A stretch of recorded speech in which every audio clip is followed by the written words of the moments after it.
salariés de la raffinerie de Petite-Couronne, dont c'est une assemblée générale évidemment particulière. Je les salue d'autant plus que j'ai été de toutes les assemblées générales à leur côté, de toutes les réunions à l'Élysée. Nous y étions ensemble, Jean-Luc, avec l'intersyndicale, à Matignon, au ministère du redressement productif, au ministère du Travail, jusqu'à l'Europe même, où nous sommes battus, où nous avons essayé de soulever les montagnes pour trouver un repreneur. Et nous avons toujours, dans les assemblées générales, gardé sa dimension d'une assemblée générale de salariés. Et c'est donc dans ce sens-là, d'une assemblée générale de salariés, que je veux m'exprimer.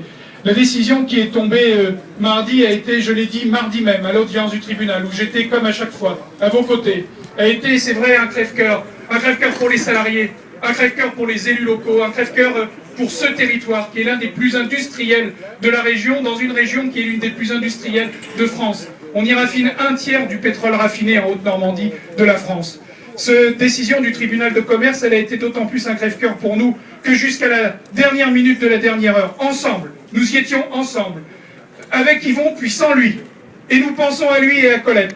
Eh bien, nous avons tout fait pour trouver un repreneur qui soit viable, durable, un financier, pas un aventurier, un industriel, pas un aventurier, pas un financier, quelqu'un qui soit crédible, viable.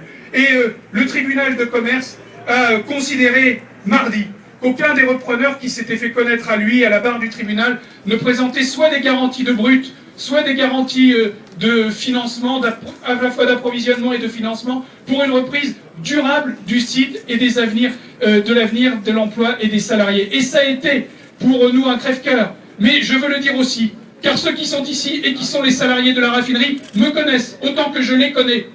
Ils savent que je n'ai jamais dit ici autre chose que la vérité, y compris lorsqu'elle n'était pas agréable à entendre. J'ai toujours dit cette vérité devant vous, parce que c'est cela le respect, se dire la vérité.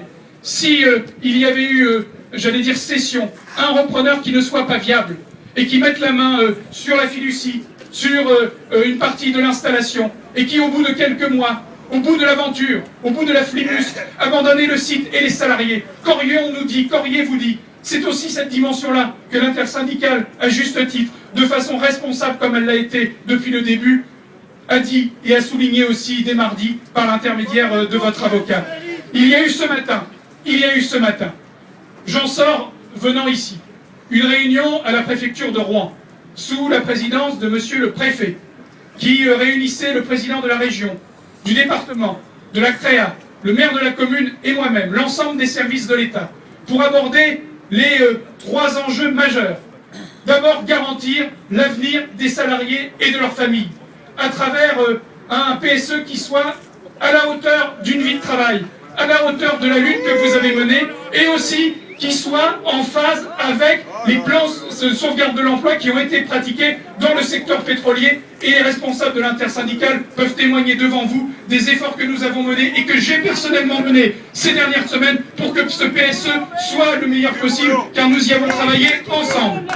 Le deuxième enjeu, c'est la sécurisation, la mise en sécurité de la raffinerie et de l'ensemble de ses installations pour protéger les biens et les personnes d'une raffinerie qui est Seveso haut dans un site urbain. C'est aussi la condition de l'attractivité de ce territoire pour de futurs acquéreurs. Et le troisième enjeu, c'est l'enjeu majeur, c'est celui du repositionnement du site et de sa vocation, nous l'avons dit ce matin, bloque les élus, la vocation industrielle et portuaire du site de Petite-Couronne. Ce site a des atouts considérables, économiques, stratégiques. Il est desservi par le fleuve, par la route, par le ferroviaire, et il est sur la vallée de la Seine. C'est donc pas seulement un enjeu pour Petite-Couronne, c'est un enjeu pour la région et pour le secteur du raffinage. Et nous avons dit ce matin que le futur de Petite-Couronne devait être un futur industriel. Nous souhaitons ici des activités industrielles, créatrices de richesse et d'emploi. C'est ça qui nous a mobilisés ce matin. Et j'ai obtenu, je terminerai là-dessus,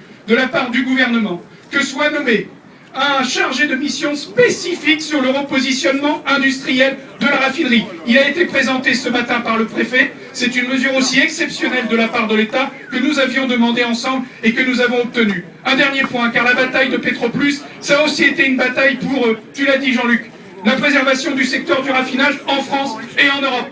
Et j'aurai l'occasion, la semaine prochaine, dès mardi prochain, de prendre des initiatives et de faire des propositions auprès du gouvernement, du chef de l'État et de la Commission européenne pour que l'on protège le secteur du raffinage en France et en Europe contre les produits importés fabriqués à l'autre bout du monde dans des conditions de dumping social, de dumping environnemental qui sont une concurrence déloyale à l'égard de nos propres productions. Je voulais dire une chose, je voulais dire une dernière chose. Je suis le député de cette circonscription, je suis l'enfant de ce territoire, je suis elbevien, je suis élu de Cléon, là où il y a l'usine Renault. J'ai toujours vu dans notre territoire des usines et je me battrai jusqu'au bout. J'étais là il y a 18 mois, j'ai été là pendant toute la lutte et je serai là jusqu'au bout. J'y suis encore ce midi, me tenant droit devant vous. Je me battrai jusqu'au bout pour l'avenir industriel de notre territoire, pour ses emplois, pour son attractivité, pour nos familles, parce que je suis, avant d'en être l'élu, l'enfant de ce pays. Merci Guillaume. Thierry, à toi, et puis après on va parler...